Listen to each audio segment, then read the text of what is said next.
Hey guys, on this episode we are going to install the Valkyrie off-road hood vents on my 2022 Jeep Gladiator with the EcoDiesel motor. Also make a couple modifications so it will allow it to dissipate heat a lot quicker than how it came from the factory. Let's get to it. Please like me for subscribe. Please like me for 5 for Dad's videos. Have a great day. So for those of you who have a Jeep Gladiator with the diesel or a Wrangler with the diesel, or you may have seen on other YouTube channels people who just complain about the DeRate of the diesel motor. Now what the DeRate is the engine will detune itself if the oil temperature exceeds 260 degrees Fahrenheit or the coolant temperature hits about 248 degrees Fahrenheit. And when that happens, it basically goes into a limp mode, goes down to 20 miles an hour, and it basically wants you to pull off on the side of the road and let it cool down. Give it about 10-15 minutes, it cools off, lights reset, and you can go on your way. I've never experienced this. The highest I've ever gotten, my engine oil temperature was about 250 degrees. And that was when it was 105 degrees outside, running 80 miles an hour through the desert on the expressway on 37s. So that pretty much explains why my temperature was so high. But we're going to try and bring that down a bit. Now, as for engine oil itself, the worst thing for your engine is cold engine oil. It causes excessive frictional drag on the bearings and cylinder walls, and a good conventional motor oil will tolerate oil sump temperatures up to about 250 degrees. It starts breaking down over 275 degrees, but the traditional approach is to try to hold the engine oil temperatures between 230 and 260 degrees. So that's what we're going to shoot for. Now, the EcoDiesel derates at when the oil temperature hits 260 degrees, as it should. And then once the water temperature hits about 248 degrees, you're going to get the warning lights, and your speed's going to drop to 20 miles an hour. And it's going to stay like that till it cools off. So what we're going to try and do is eliminate some of the things under the hood that causes the heat to just sit in there. Obviously, what most people on the internet say, and you guys can correct me if I'm wrong down in the comments, because I'm sure you will regardless, but most people blame the cooling issues of the EcoDiesel on the front grille of the Jeep.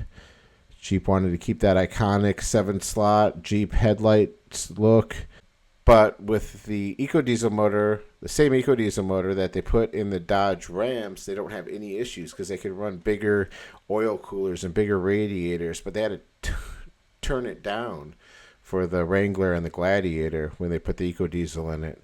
So we're going to look at other options because we obviously can't increase the surface area of the front of the grille realistically or cost effectively. So we are going to remove some foam blocks that sit on top of the engine that keep the noise of the diesel. It keeps that turned down so people don't complain about the clattering of a diesel engine. And we are also going to remove the insulator on the hood itself and install some Valkyrie off-road hood vents.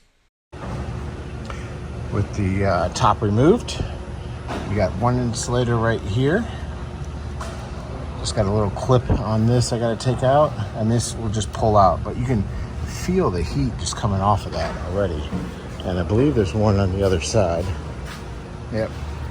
You got one right here. So on this side, the only thing that holds on this rubber insulator is a little 10 millimeter nut. So see that right there. Little 10mm nut right there. In case you were wondering, this hose right here is where your transmission and I believe transfer case diff breather comes up at. So I got it tied into the ARB. So what we're gonna do is pull this thing out.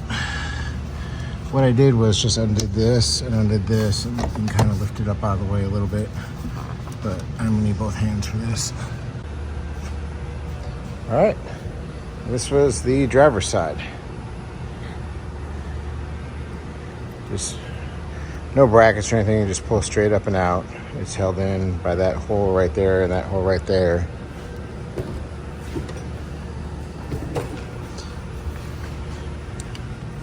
And that is it.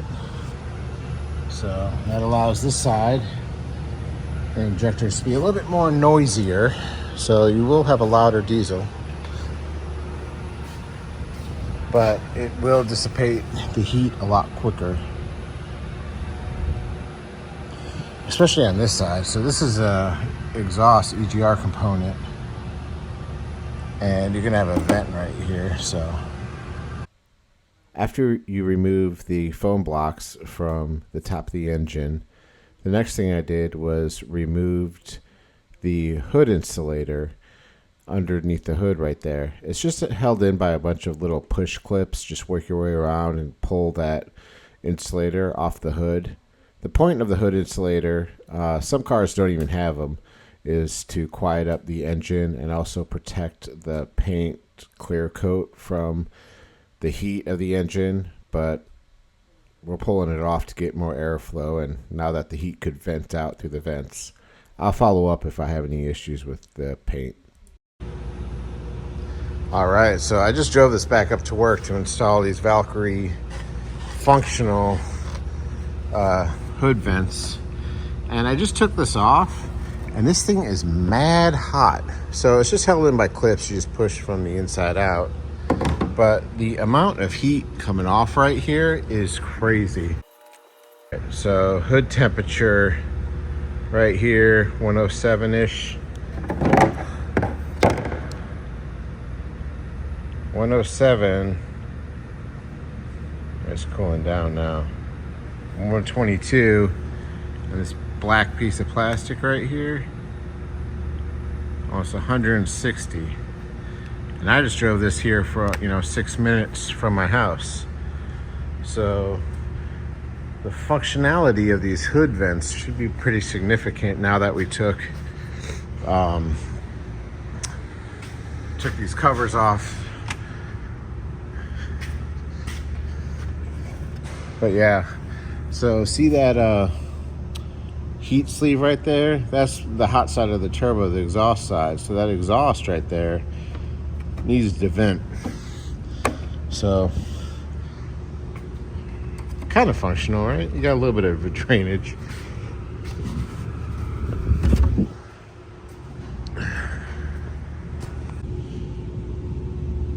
All right, so instructions: Allen wrench, razor blade. They want you to pull the heat, they want you to pull the heat cover off, which we already did. It says you can keep the heat shield off if you so desire. And basically just bolt it up, and then you actually bend the fins how you want, so they kind of look like that. So we'll do that. So we got this to put this on, and then see what size this is. All right, it's 8mm. So we'll hold it with that, and then we'll run the 8mm in. I think it came out okay.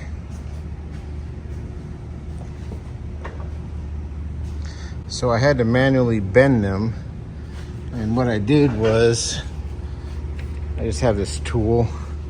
It's got marks on it. So I put it right here and I went down 1, 2, 3, 4. So right on there. And I did the same thing. 1, 2, 3, 4. And just kind of bent this so they're all bent in unison. So I could go more, but I think that will work out just fine.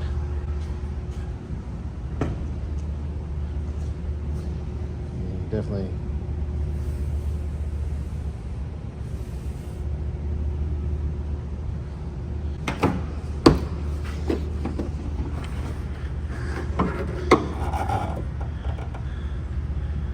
See that angle? They're about the same.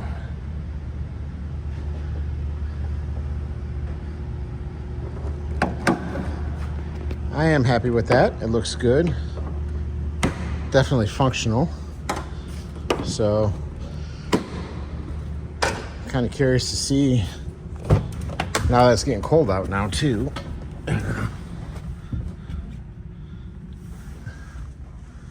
So definitely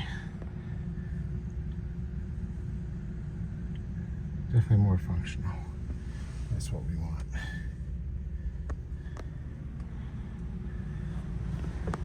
Well, check out the heat dissipating out of these hood vents. Both sides I have just heat waves coming out of the vents.